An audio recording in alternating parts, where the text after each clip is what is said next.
Welcome back to another episode on the MLD Balls page. In today's episode, we're going to be talking about the Cleveland Cavaliers.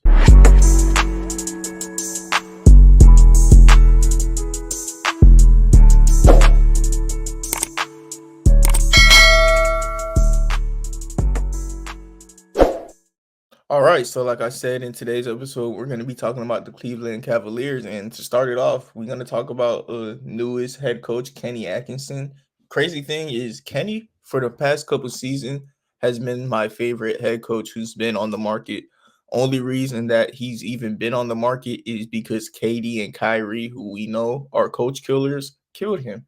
Uh, on the Brooklyn Nets, the year that they came, I remember they got DeAndre Jordan to come with them because their initial plan was to go to the New York Knicks because their plans changed because DeAndre Jordan said, "Hey, I'm a New York Knick. Y'all close friends with me. And one thing I can tell y'all about the Knicks, just go to Brooklyn." DeAndre Jordan was not co-signing the Knicks, and he was supposed to be the vouch for the Knicks, but instead he was just telling them it's a poverty franchise. Let's go to the Nets instead.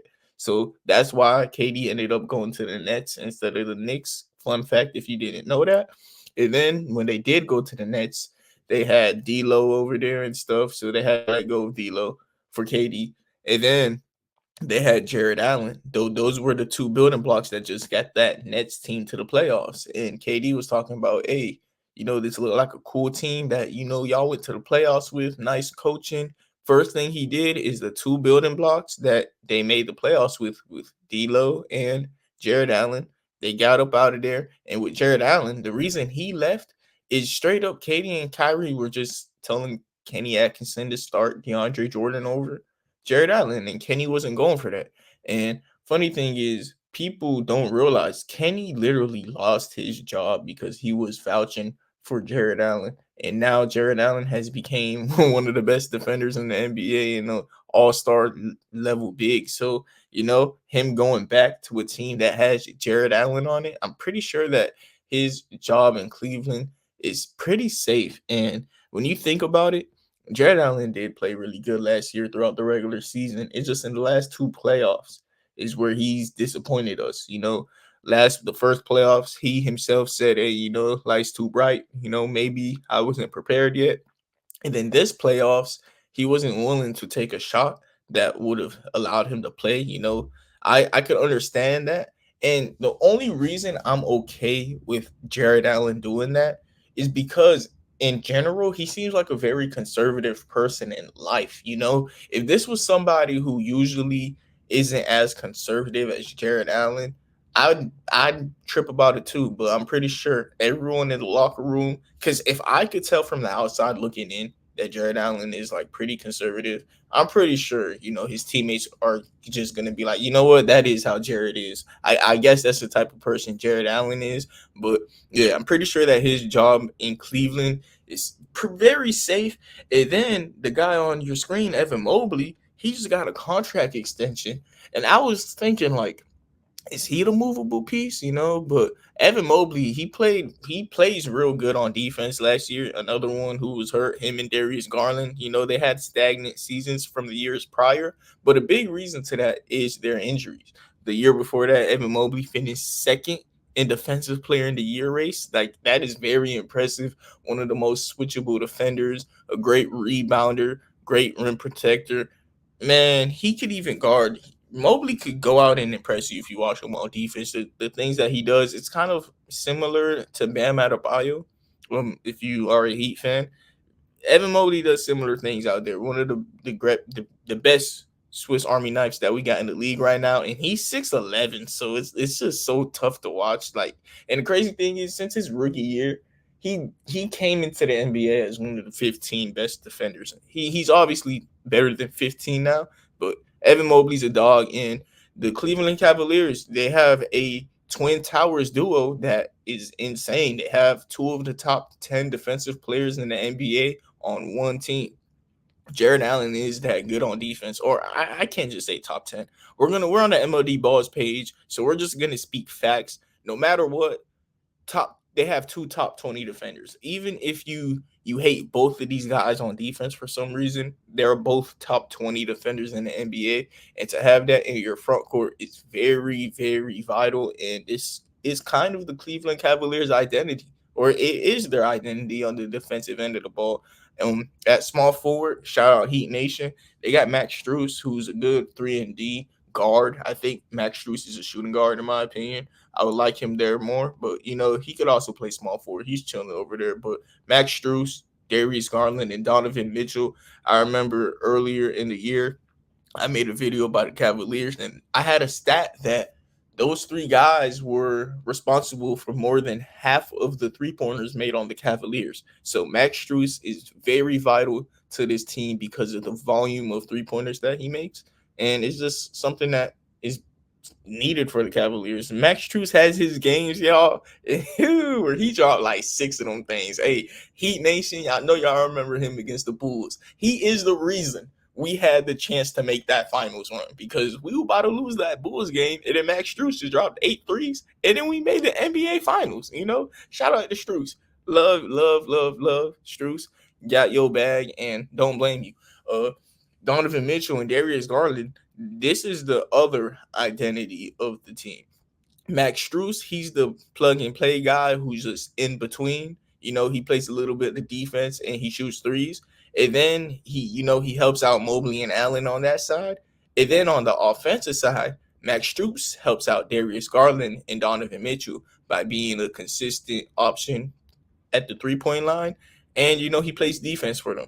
So this duo of Garland and Mitchell, undersized duo. One thing about undersized duos, I don't like the ceiling of them, but this tandem, if put together the right way, it could work. It's just harder to make two small guard duos work because both of these guys excel in the pick and roll, and it's such a nice thing to have for these boys because they have two different bigs they could run that play with. It's a real nice thing for the Cavaliers. I like how this Cavaliers team is constructed for rotations throughout games, but their starting lineup, I don't like the small backcourt, but it is a lot of talent in it. Donovan Mitchell is the best shooting guard in the world.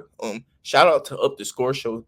Actually, we're gonna go live today at 8 p.m. Eastern time on August 14th. We're going to rank our top shooting guards in the world, and I'm going to be on that episode saying that Donovan Mitchell is my best shooting guard in the NBA. So Up the Score Show, make sure you tune in. That's a podcast I'm a part of. And yeah, Donovan Mitchell is the best shooting guard in the NBA. If we look at him in the playoffs, what he does, it matches Ant and Booker. If we watch for the amount of seasons he's been doing it, Donovan Mitchell, this isn't nothing new. Donovan Mitchell's been doing this for more than half a decade, y'all. Donovan Mitchell really is him. Ant's been doing it for like 2 to 3 years now. D Book's been doing it for around the same time. But I've always viewed Donovan Mitchell as a little bit better than D Book, deep down inside, even though I'm a Booker fan. But at the same time, it's a real hard conversation. It comes down to those three. I could honestly change my mind in a second. I almost talked myself out of it. That's why I stopped talking because, whatever. But Donovan Mitchell, a guy who I'm surprised didn't make the Olympic team, but at the same time, you can look at it and realize it comes down to what I said. Small guard backcourts are just harder to win with. And they extended Mitchell, Allen, and Mobley. Darius Garland is the one who hasn't gotten extended yet. And to me, after that last season he had, do you just sell him right now? It depends who you can get. Like we're gonna talk about it later on, but we're gonna actually talk about this team because I don't think that they do anything. But the Cavaliers, y'all, are my most interesting team this offseason. I might be totally wrong, but this is a team that if Steph Curry requests a trade, this is a landing spot I could see. I know I just talked about small backcourts not being something I like. But Steph Curry, why not? If it's Steph Curry, fuck it. We can. If anyone can help me break the rule, it's the guy who's been doing it for the past couple years. Because Steph Curry's the only guy like 6'3" under to really have a championship MVP. Really, is he like Isaiah Thomas, Steph Curry? like to be the best player on the championship team and be that small is hard. Tony Parker's done did it before, but we know Tony Parker wasn't the best player. Like Curry, we know was the best player. Isaiah Thomas, we know was the best player. Like these small guards winning rings is not easy, but hey, Curry, man. So he could come back to Akron, Ohio. Hey, sounds familiar. Come back to Akron, Ohio. Come home and win a ring. That would be cool, but unrealistic. Gonna have to have a lot to do that. But I do think this is one of the only teams that would be available to do that type of trade. There's other names, like Brandon Ingram, but the Cavaliers, man, I really would move on from Darius Garland. If you're a Cavaliers fan, let me know how you feel in the comment section about that. But let's talk about Darius Garland, the player. I do think he's a good playmaker, good 3-point shooter, good in the pick and roll. Um, very good with floaters. Hey, Darius Garland is not a bad player. Last season, I do think he was just hurt. The main thing, my only red flag, I actually do have one big or two big red flags with Darius Garland. His defense is bad. I'm pretty sure that's something that we all know, so it's okay. But is Darius Garland the next playoff choker? Like seriously, like I understand every generation needed playoff chokers. Our last generation was DeMar DeRozan, Julius Randle. Who else a playoff choker? Yeah, y'all let me know in the comment sections. We got DeMar DeRozan, Julius Randle. Do we want to call playoff P a playoff choker? I don't really want to, but if you want to, it's cool. Um, but either way, you gonna need players like DeMar DeRozan and Julius Randle. I think so far, if I'm looking at the newest generation, let me see who it's been because Darius Garland has for sure been one of them. Like it's not even a question. Darius Garland in the playoffs, maybe Jared Allen too, man. Maybe the Cavaliers just have both of them, bro, because those boys have been very lackluster and unimpressive. Jalen Williams, it was his first year in the playoffs, so I don't want to say his name. Um, who else in the playoffs just disappears? Domantas Sabonis. Yeah, Domantas Sabonis and Darius Garland are your new age DeMar DeRozan and Julius Randle. You heard it here first. Either way, uh, Cavaliers starting lineup, one of the best starting 5 units in the NBA. If we had a rank, or maybe that is a cool video to do later on. Hey, y'all heard me make up this video idea, ranking the best starting fives in the NBA on the tier list. So y'all tune in for that whenever it comes out. Onto the bench, they got Karis LeVert, who's he's a 1, 2, 3. Maybe could even play some four. Karis LeVert is really just a positionless guy who's been doing this in the NBA for a long time at this point. I wonder how old Karis LeVert is, because I could you not I remember him doing this on the Nets a couple times. He's been on the Nets at least once or twice. Am I wrong about that? Because Karis LeVert has been hooping for years. Yeah, he has been on the Nets twice. It felt like it. Yeah, Karis LeVert's only been hooping since 2016.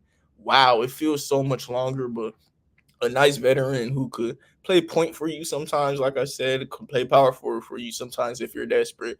Dean Wade, lights out shooter off the bench, brings you some nice size. So really, hey, you have a shooter this tall that could just come in and shoot. That's a good thing for you because if you're taller, the taller you are, the more likely you are to be able to rebound and be a presence in the paint. And basketball is a lot about height. So the taller you are, the better, and the more you can shoot, the better. And Dean Wade has both of those. So if he could just upgrade little aspects of his game after this, he could be a starting player on some teams. Dean Wade is really that good, and the four position is one of the most like convertible positions. Like if you could just plug in a shooter at the power forward position and you're good to go. And Dean Wade is that. Sam Merrill, he's the same thing at the shooting guard position, lights out shooter, and that's tough to have. Georges Niang, he's a streaky shooter. Like if you know about Georges Niang, he could shoot, but like Sam Morrell and Dean Wade are lights out shooters. Georges Niang he's the streaky shooter who's tall, and if he knocks him down, even better, even better. But he ain't gonna knock him down all the time. But he's a decent player, even on he attacks closeouts a decent amount. Now I'm thinking about it. Georges Niang is not bad, but ninth man in the rotation. Jalen Tyson, a guy who we're gonna talk about in a little bit. They got Craig Porter, backup point guard, who when Darius Garland was out, I do remember him playing. I don't remember how well he was doing, but Cavaliers fans, let me know in the comment sections how y'all feel about Craig Porter. Ty Jerome is a guy who he's been in the league for a while, and I don't think Ty Jerome's doing too much on this team. I think Craig Porter is the one getting those point guard minutes whenever it's not one of the star players or Levert. And Amani Bates, who we're gonna see if he makes the team this year. Honestly, Amani Bates is somebody who I understand why the Cavaliers are working on him, because if Amani Bates does become a role player, he is the perfect type of role player for this team. Tall wing who could just complete that starting lineup, or work with that starting lineup. He doesn't have to start. He just, if you could work with it, you could be a bench player. But right now he's not knocking down his shots in the summer league. He was playing in the summer league. I don't remember how he did, but I wasn't getting wowed. Like usually players who are really good NBA players, they wow you in the summer league. Um at the 14 and 15 spot, I do want to talk about Isaac Okoro a little bit. I do think that he comes back to this team. It just I don't know 100% yet. Maybe whatever happens with Isaac Okoro happens with Isaac Okoro. I don't think he changes the ceiling of this team too much. He is a nice defender who has improved his 3-point shot a lot. So ideally, I will bring him back. He's a good 3-point shooter and play good defense.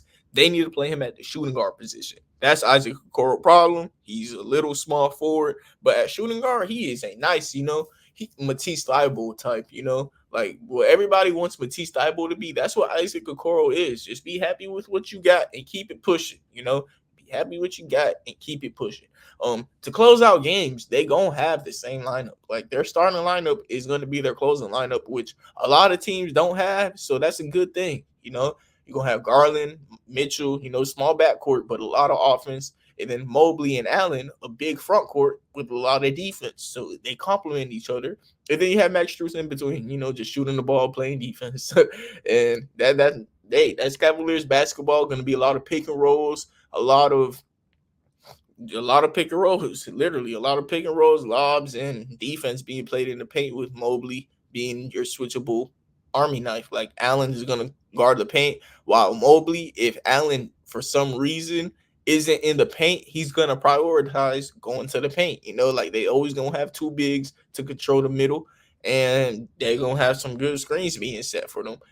And then their rotation, I would, whenever Garland's not at point guard, run Donovan Mitchell at point guard. Donovan Mitchell is, like I said, undersized shooting guard. And he showed that when Darius Garland wasn't here, if you put him at point guard and put him next to Sam Morril, that boy could cook. All right. Donovan Mitchell is a point guard in my opinion. I do think that's the reason. That's the problem with the Cavaliers, is that they have 2 point guards and 2 centers on their roster. I don't think it's necessarily the biggest problem. I do think you could win like that, but I would just want like 2 point guards, a wing, and 1 center, or 1 point guard, a wing, and 2 centers. I don't want just 2 guards, 2 centers. Like I want a balance, and there's a wing in here somehow in the equation, and put Max Strus at shooting guard more. But we'll see what the Cleveland Cavaliers do. This is what they got, and I do think this team is a dark horse. A dark horse. I don't want to call them a contender, but Cavaliers fans, I wouldn't be ashamed about this team at all. Like, if you want to be delusional and tell yourself you're going to win a championship, I mean, look at this lineup. It's possible.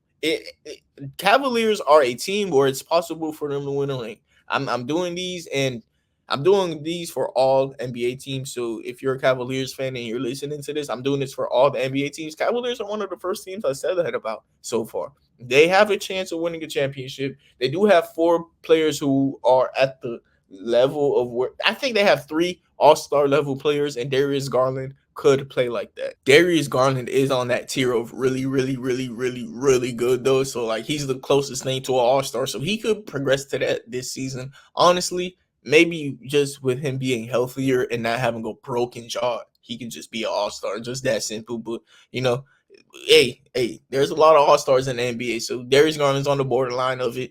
And this bench, in a lineup where you have Darius Garland playing and Donovan Mitchell on the bench, you could have Karis LeVert to be another guy who, works the ball with him and, does the pick and roll ball handling. So you have Darius Garland, Karis LeVert as your two pick and roll ball handlers with Dean Wade and Max Strus spacing the court out for them. So hey, that's something they could work out with, Big Allen in the middle. I do think this is a lineup that very much works together. You can do the same lineup with Donovan Mitchell instead of Darius Garland.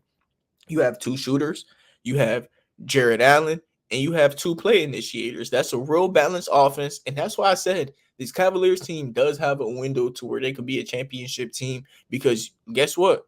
You could add Isaac Okoro to this at shooting guard, have another defensive 3-and-D wing next to them now, which is even better, because those guys, their biggest weakness is defense. And whenever Sam Morrell ain't knocking down his shots, maybe you could put in Isaac Okoro, and at least no matter what, you get in defense.